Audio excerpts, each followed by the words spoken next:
할렐루야. 오늘도 함께 말씀을 나누는데 오늘의 말씀의 제목은 이제 인생의 에필로그라는 제목을 줬습니다. 인생의 에필로그.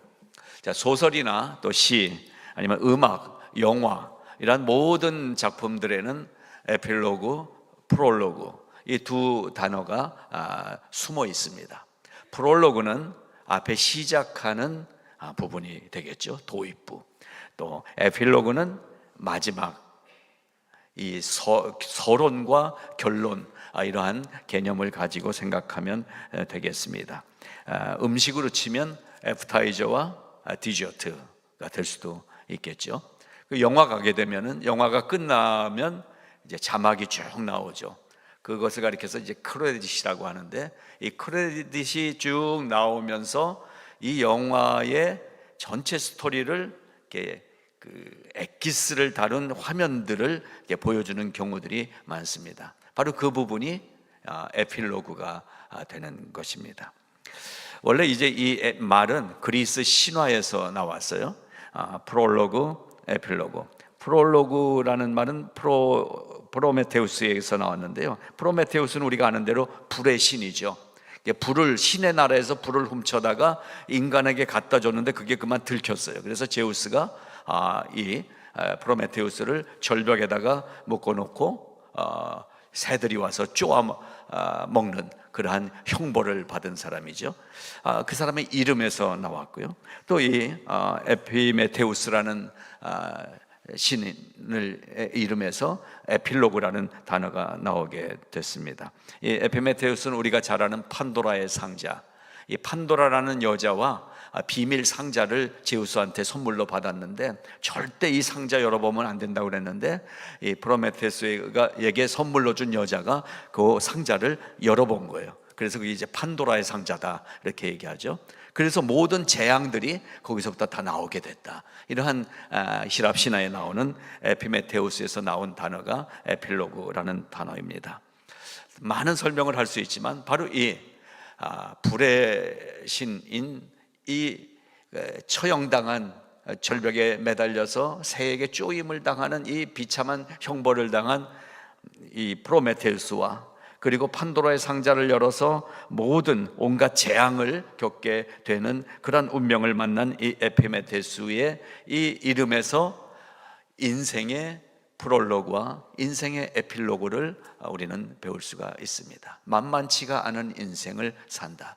그래서 모든 작품들은 그러한 스토리를 갖고 있기 때문에 서론과 결론, 프롤로그와 에필로그 이러한 형태를 갖추고 우리에게 보여지게 되는 것입니다.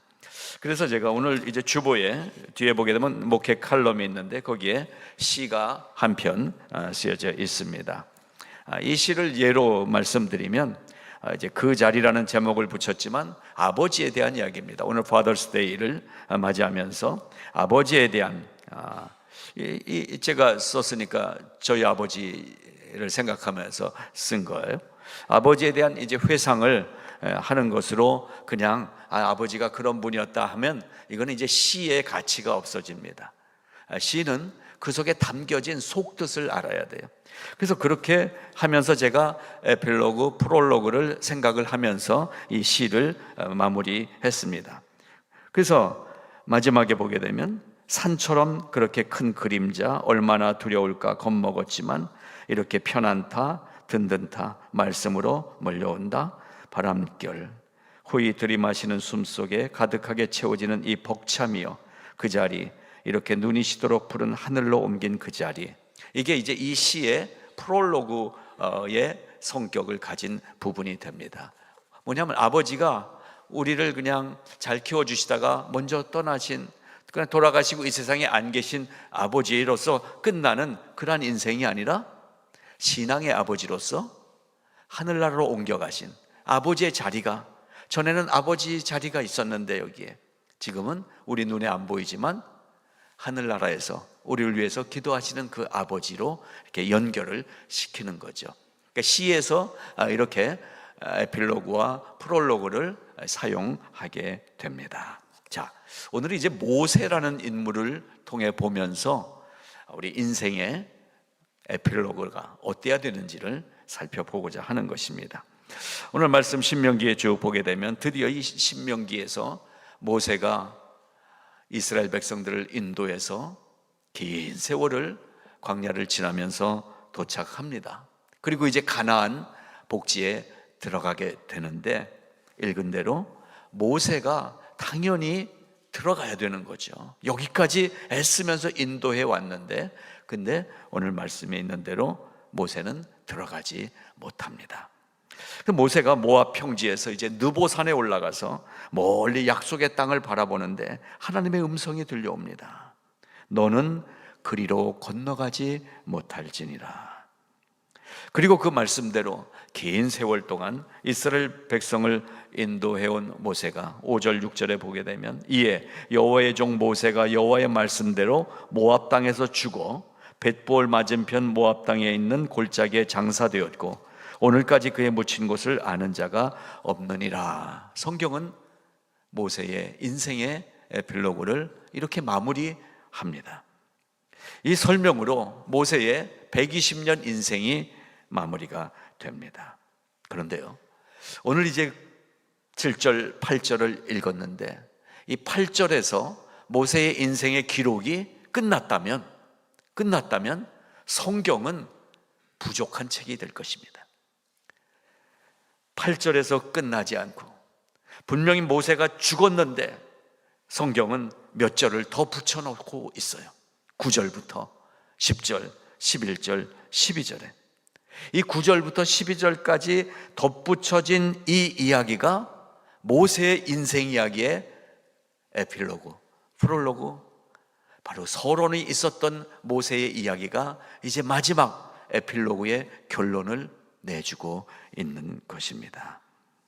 거기에는 모세의 인생이 120살을 살고 죽었더라로 끝나는 것이 아니라 여호수아에게로 안수하였으므로 그에게 지혜의 영이 충만하니 이스라엘 자손이 여호와께서 모세에게 명령하신 대로 여호수아의 말을 순종하였더라. 내 당대로 끝나는 인생이 아니라 여호수아에게 신앙과 리더십과 영성을 이어주면서 가게 하는 이 모세의 인생의 에필로그가 끝이 아니라 새로운 시작이 되는 것을 보여주고 있습니다. 또 한 가지 10절부터 12절까지 보게 되면 모세가 어떤 사람이었는지를 하나님이 평가하신 얘기 아닙니까? 모세는 어떤 사람이냐? 여호와께서 대면하여 아시던 자요, 모든 이적과 기사와 권능과 위엄을 행하게 하셔서 그 이적을 행하면서 이스라엘 백성을 인도했던, 이스라엘 목전에서 그러한 놀라운 하나님의 일들을 감당했던 자였더라. 우리의 마지막은 모세의 마지막 이 몇 절의 기록처럼 우리의 인생의 기록도 비석으로 끝나는 인생이 아니라 그 이후에 이어지는 이야기가 있어야 신앙 인생이 된다라는 것을 오늘 말씀드리는 것입니다. 자, 그래서 내용을 좀 살펴보도록 하겠습니다. 인생에는, 모든 인생에는 두 종류의 마무리가 있습니다. 두 종류의 에필로그가 있습니다. 세상 사람의 에필로그와 하나님의 백성의 에필로그가 있습니다. 세상 사람의 인생 마무리가 있고 믿는 사람들의, 믿음의 백성들의 인생 마무리가 다르다는 것입니다. 먼저 세상을 대표하는 사람은 파라오를 들 수가 있습니다. 바로 왕, 바로 이 모세의 이 활동하는 기간 동안에 애굽이라는 대국을 다스렸던 바로 왕, 세상을 대표하는 샘플 인간이라고 할 수가 있죠. 이 파라오의 무덤을 만드는 이야기를, 자료를 찾아보십시오. 엄청납니다. 그리고 우리는 지금도 이해할 수 없을 정도의 이러한 애굽의 그 시대에 남겨진 유적들을 볼 수 있습니다. 기중기도 없었던 때 어떻게 그 큰 돌을 거기까지 갖고 와서 그걸 다 맞춰서 성을 쌓고 벽을 만드는지. 자, 애굽의 최고 권위자인, 세상을 대표하는 그 샘플인 바로의 무덤을 만들기 위해서 연인원 10만 명 이상이 동원됐고 20년이 걸려서 이 바로의 무덤을 만들었다고 역사는 기록하고 있습니다. 자료를 찾아보니까요, 10톤이나 되는 화강암 260만 개로 바로의 무덤을 만들었다고 나옵니다. 10톤이면 어느 정도입니까? 최동호 장로님, 트럭 몇 톤이에요? 그거? 1톤. 예. 지금 감이 안 오시는 분은 제가 나가서 보고 오세요. 최동호 장로님 트럭이 그게 1톤짜리래요. 그거 10개, 그 트럭 10개가 있으면 10톤이잖아요. 이 10톤짜리 화강암 260만 개를 들여서 바로의 무덤이 만들어졌고, 그 무덤 속에는 온갖 황금 보화들이 채워지고 금으로 무덤을 만들고 찬란합니다. 화려합니다. 자, 이것이 세상을 대표하는 바로의 무덤입니다. 바로 인생의, 세상 인생의 마무리는 이렇게 멋지게 끝나는 경우가 많더라고요. 열심히 노력해서 세상의 명예를 얻은 사람들의 인생, 열심히 일해서 정말 다 셀 수 없을 정도의 재물을 얻은 사람들의 인생, 그렇지 않아도 그냥 평범한 삶을 살았을지라도 뭔가 가족들에게 존경받고 이러한 그 아버지의 인생, 세상에서 내놓을 만한 인생이죠. 근데 그와 대비되는 모세의 마지막을 보십시오. 사실은 신학자들이 많이 연구하는 부분이지만 나이 120세였는데 눈도 흐리지 않고 기력도 쇠하지 않았다고 그랬어요. 근데 저는 질문이 생겨요. 근데 왜 죽었지? 여러분 그런 고민 안 드세요? 저는 성경 읽으면서 이거 뭐지? 아니, 눈도 잘 보여. 저도 눈이 안 보여가지고 말이에요. 여러분 눈 잘 보이세요? 아침에 이게 손으로 벌려야 또 떠질 때도 있고 그렇잖아요. 아마 연세 드신 분들은 다 아실 거예요, 어떤 상태인지. 근데 120살이 됐는데도 눈도 흐리지 않고 기력도 왕성했다는 거예요. 근데 왜 죽었을까? 사람은 아파야 죽고 병들어야 죽는데 여기에 성경에 답은 없는데 답이 있더라고요. 하나님이 오라 하시면 끝나는 거다라는 이거예요. 그래서 이 바로 인생이 세상 인생과 다른 거는요, 화려하지도 않아요. 처음에 한 40년 동안은 궁중에 들어가 살게 되면서 왕자 대접받으면서 잘 지냈는데 40살 되던 해에 뛰쳐나왔잖아요. 뛰쳐나와서 광야에서 40년을 지내면서 하나님의 훈련을 받고, 그리고 80살이 돼갖고는 하나님이 불러가지고 이 민족을 네가 좀 이끌어라 해가지고 그 40년을 또 살잖아요. 그런데 죽었어요. 죽었는데 무덤이 어디 있는지도 몰라요. 지금 무엇입니까? 34장 6절, 그의 묻힌 곳을 아는 자가 없느니라. 이 세상에 뭐 별로 남겨지지 않은 인생일 수 있어요. 여러분, 우리가 예수 믿으면 재물을 얻는 게 아니더라고요. 예수 믿으면 명예를 얻는 게 아니더라고요. 예수 믿으면 금은 보화가 생기는 게 아니더라고요. 그러니까 세상에 동창회 나가보면 뭐 대기업 이런 친구들을 보면 남편을 잘 만나서 참 뭐 찬란하게 하고 나오는데 나도 빠지지 않으려고 하고 나가죠. 이미테이션이지만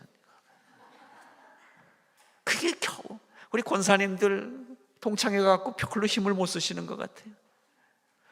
자, 근데 바로의 무덤은 그토록 찬란했는데 그 안에 묻힌 바로의 시체는 썩고 아무것도 아닌 흙덩어리로 변해 있을 거예요. 그런데 모세는 이 땅에 남겨진 것도 없고 어디 묻힌지도 모르는 초라한 인생이지만 하늘에서 빛나는 이름으로 새겨져 있다는 사실이 세상 인생과 믿음의 인생의 차이점인 것입니다. 여러분은 성공을 원하십니까? 성공을 따라가십니까? 예수 믿기 시작한 날부터 사실 우리는 우리끼리 얘기지만 예수 믿어 망한 거예요.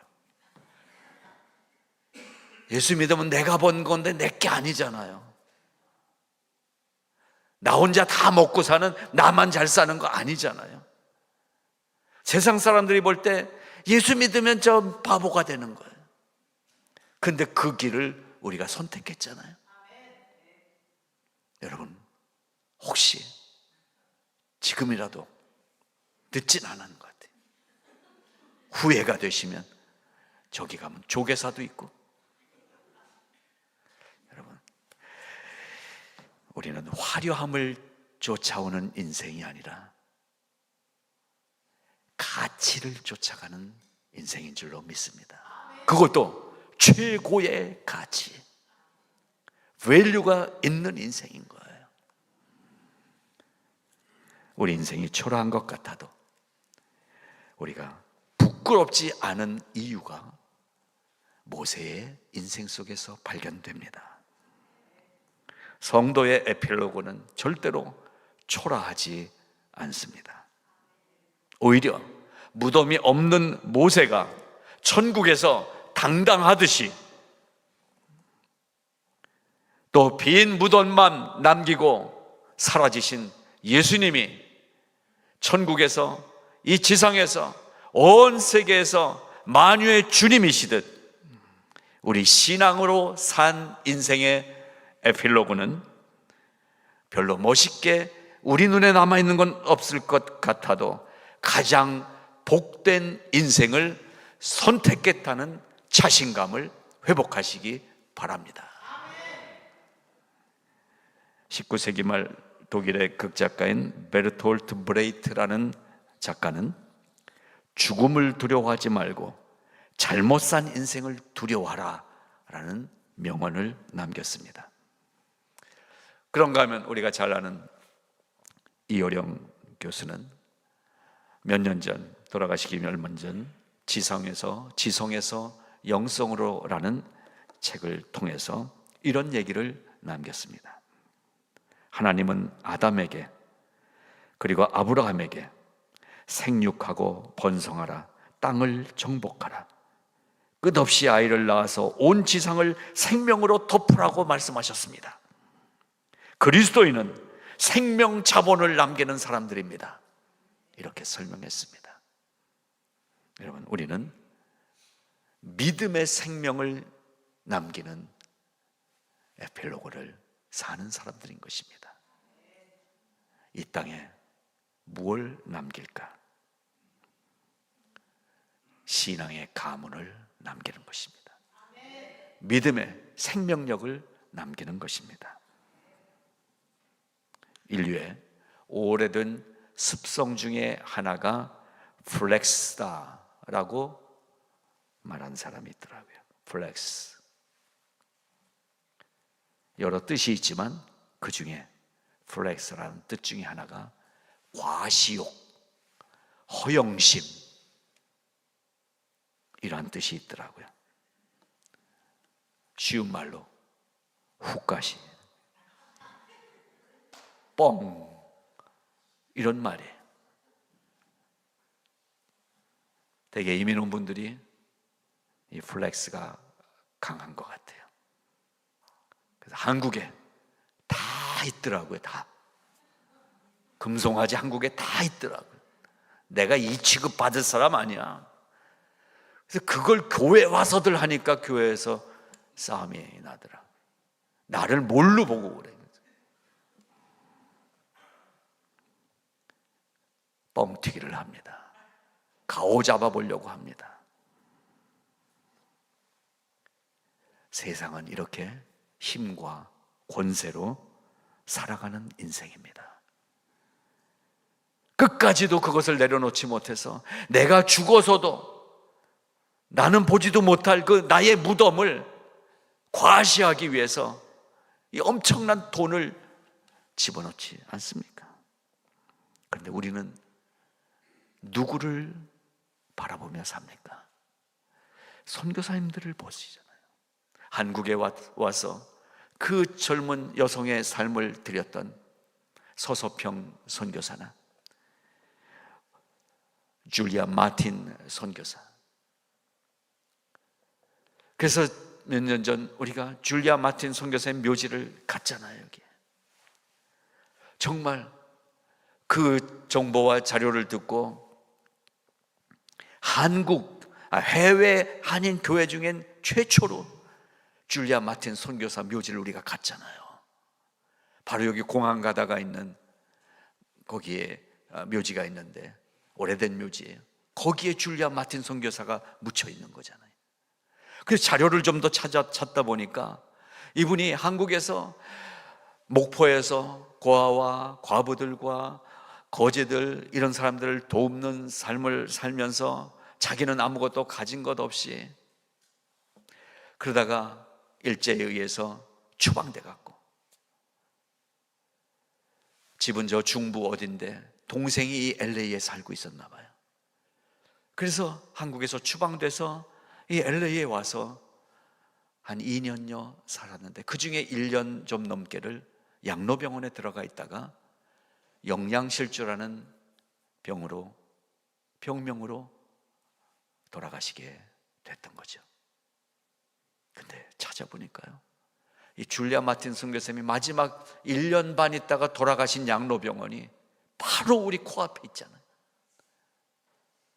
158가로 쭉 나가요. 웨스턴을 만나면 바로 신호등 건너편에 있는 그 양로병원이 줄리아 마틴 선교사가 마지막 누워있다가 떠난 자리더라고요. 이 선교사님들이 뭐란 우리에게 말씀을 남겼습니까? 특별히 서서평 선교사님은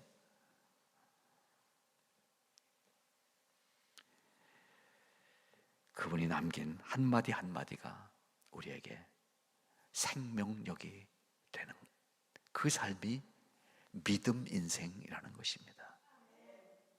성공을 지향하는 이 세상 속에서 이 서서평 선교사는 성공이 아니라 섬김입니다.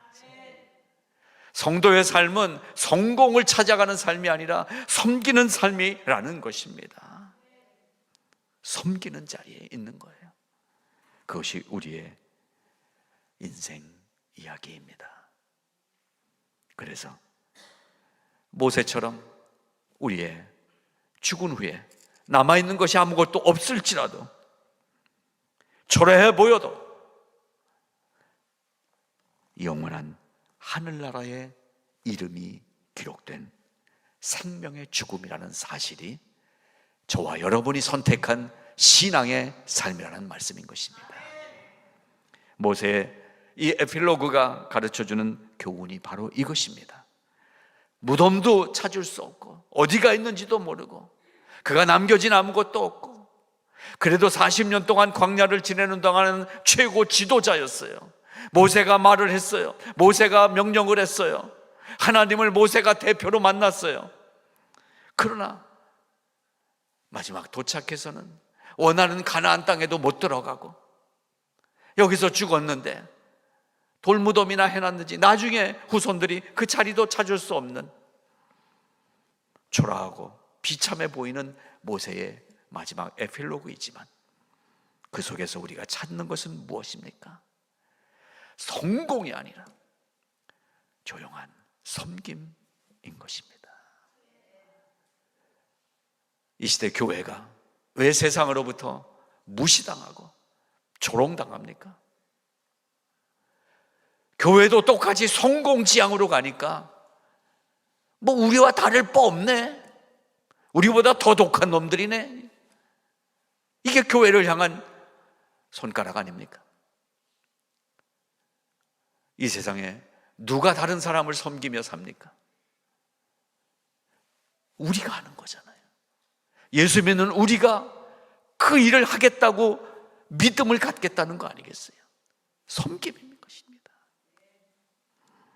성도의 에필로그는 내 당대에 맞춰지는 인생 뒤풀이가 아니라 다음 세대로, 그 다음 세대로 믿음의 가문을 이어가는 생명의 이어달리기라는 사실을 기억하시기 바랍니다. 그래서 죽음이 아니라 승리의 삶이 우리의 삶이 되는 것입니다. 우리는 죽음이 아니라 승리로 끝나는 인생이 우리의 육신의 인생인 것입니다. 에필로그가 결론 후에 덧입혀지는 편집 후기, 이 책의 후기라는 것처럼 우리 인생 후의 이야기가 성도의 마무리인 것입니다. 성경을 통해서 발견하는 역사관은 중간 매듭의 역사입니다.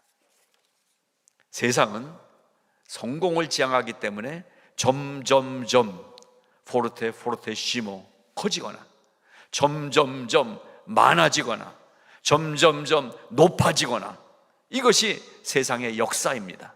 그것을 발전이라고 얘기합니다. 그런데 성도의 역사관은 중간 매듭의 역사입니다. 무조건 달려가는 것이 아니라 한 번 묶어놓고 가는 것입니다. 이만큼 가다가 또 묶어놓고 가는 매듭을 만들면서 가는 것이 성도의 인생이에요. 그 매듭은 내가 하지 않고 하나님이 하시더라는 거예요. 그 매듭의 이름이 때로는 고난이에요. 그 매듭의 이름이 어떤 때는 한숨이에요. 그 매듭의 이름이 질병이에요. 매듭은 우리를 더디게 만들 수는 있지만 매듭을 통해서 우리는 더 강건해지는 것입니다. 훈련을 받아봤는데요, 줄타기 하는데 쫙 잡고서는 딱 놨다가 빨리빨리 해서 타이밍을 잘 맞춰야 내려올 수가 있더라고요, 유격 훈련에서. 그런데 일반 등산에서 훈련할 때 중간중간 매듭이 있더라고요. 매듭이 있으니까 미끄러져 떨어지질 않더라고요. 오다가 그 부분을 잡고 힘을 또 내는 거예요. 이것이 매듭입니다. 이 기독교 신앙의 특징은 매듭 신앙입니다. 고난이, 환난이, 아픔이, 질병이 찾아옵니다. 그러나 그것 때문에 불평하거나 그것 때문에 늦어졌다고 짜증내지 않고 감사하는 것이 기독교 신앙인 것입니다. 여러분, 요즘 여러분 가정에 찾아온 매듭이 있습니까? 자녀들이 속을 썩입니까? 물질적으로 많이 어렵습니까? 병이 들었습니까? 그 매듭을 감사하면 그 매듭이 힘이 돼서 힘을 내서 올라갈 수 있게 될 것입니다. 그래서 우리 기독교의 죽음은 목탁 소리나 울부짖는 애달픈 소리나 나오지도 않는 아이고 아닙니다. 우리 기독교의 이 세상의 에필로그는 소망으로 연결되어 있습니다. 죽음이 아니라는 거예요. 끝이 아니라는 거예요. 어느 종교가 이것을 얘기할 수 있습니까?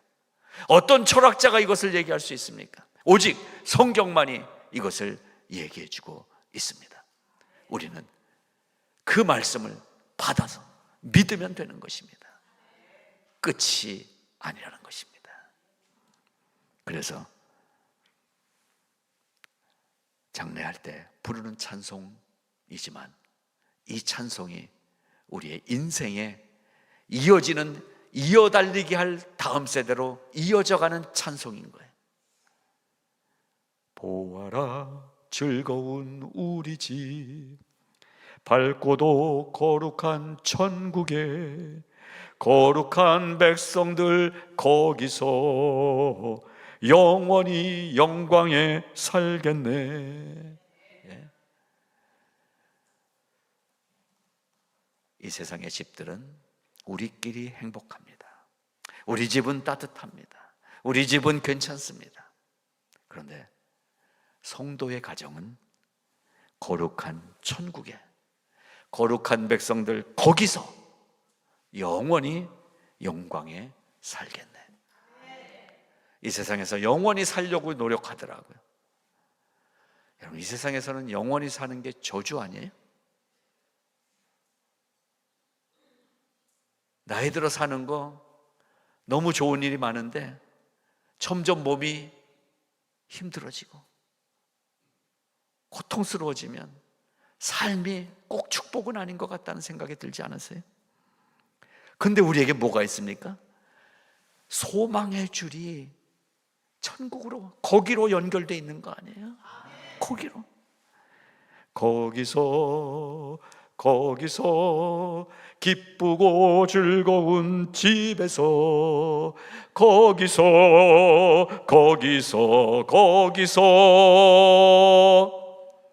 몇 년? 어떻게 아세요 그 비밀을? 이거 엄청난 비밀인데, 만일 거기 가서 거기도 리스 계약서 쓰고 10년 리스면 뭐 가서 10년 후에 당하는 거 그냥 여기 있다 당하지. 근데 영원히 거기서 영광에 살겠네. 그냥 사는 거 아니에요. 영광에 살겠네. 그래서 이 찬송 4절에는 더 정확하게 우리의 일생이 끝나면 영원히 즐거운 곳에서 거룩한 아버지 모시고 기쁘고 즐겁게 살겠네 그랬어요. 여러분, 아버지 보고 싶은 분 계세요? 어머니 보고 싶은 분 많아도 되게 한국 아버지는 워낙 많이 때려서 그런지 뭐 아버지 보고 싶다는 분은 많이 없는 것 같아요. 근데요, 아버지가 우리와 영원히 사신대요. 하나님 아버지, 거룩한 아버지이지만 우리 육신의 아버지도 우리는 만나게 될 것입니다. 그렇습니다. 결국 우리 성도의 에필로그는 소망을 통해서 이어지는 영원한 이야기라는 사실인 것입니다. 이 소망이 우리를 살리는 거 아니에요? 아무리 허접하고 아무리 빈곤하고 아무리 고통스러워도 소망이라는 게 있으면 살더라고요. 근데 이 소망이 세상에는 아무리 찾아봐도 없어요. 파랑새 따라갔더니 없어요. 더 가려는 거예요. 저기 또 가는 거예요. 그래서 세상에서는 소망이라는 단어를 쓸 수 없어요. 희망이에요, 희망. 가면 나아지겠지, 좋아지겠지. 교회 들어오니까, 예수님 만나니까 그때야 찾게 되는 게 소망인 거예요. 우리는 그 소망을 찾은 사람인 줄로 믿습니다. 그 소망으로 사는 거예요. 소망으로.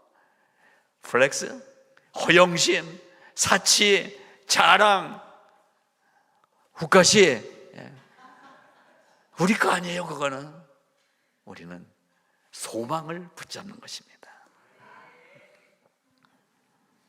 남겨줄 것은 세상 앞에선 두려움과 겁내는 약함이더라고요.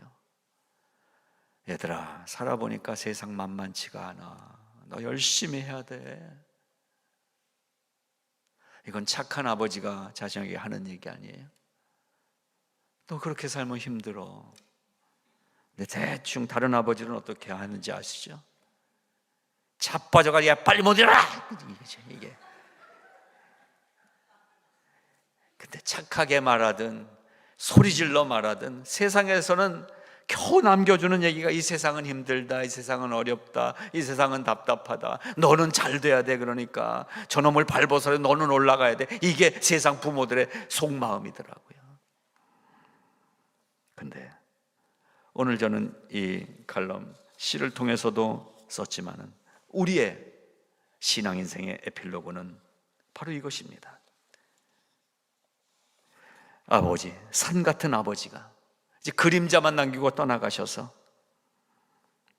얼마나 아버지 없이 살아가야 될 내 인생이 두려울까. 겁먹었지만 근데 아버지가 남겨준 거를 열어보니까 이렇게 편안다, 이토록 든든하다, 말씀으로 들려오는 비밀을 우리에게 주셨다는 얘기예요.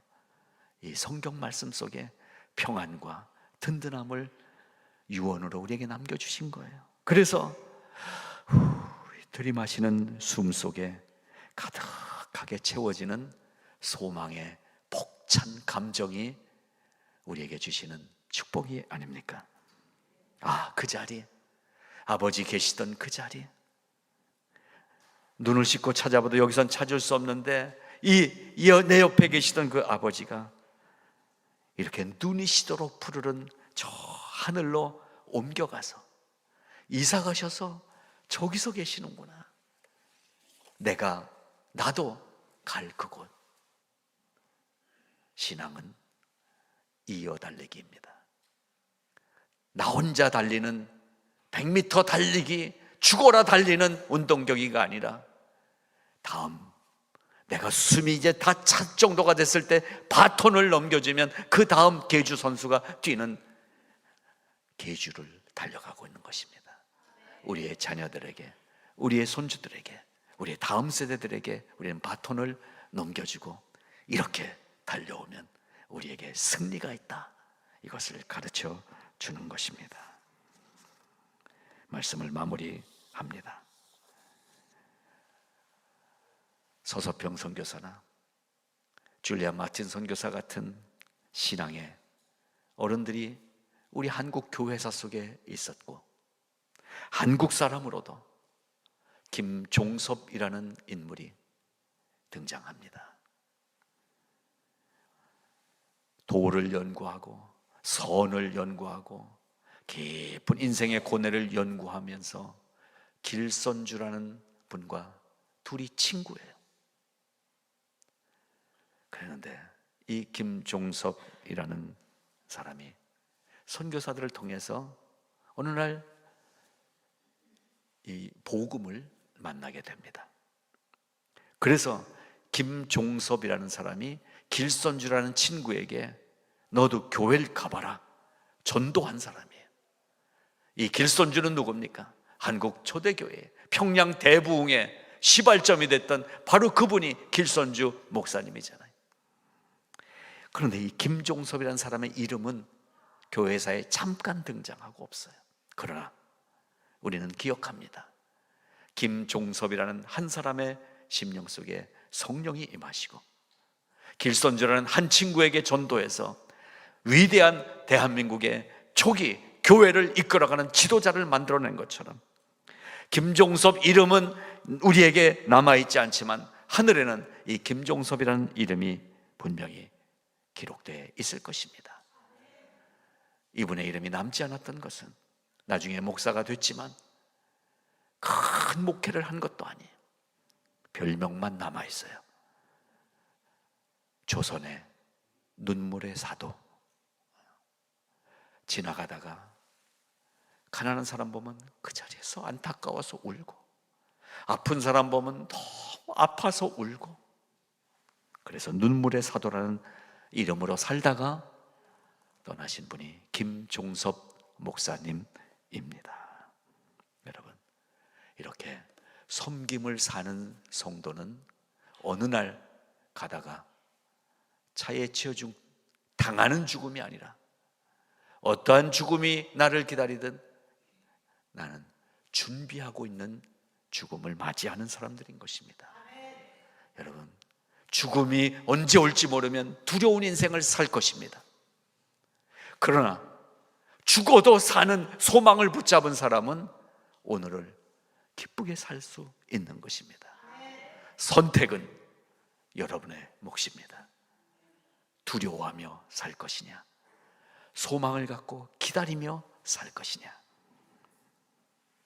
참된 성도의 삶을 살아가는 우리 성화의 성도 여러분 한 분 한 분에게 우리의 인생의, 신앙 인생의 에필로그가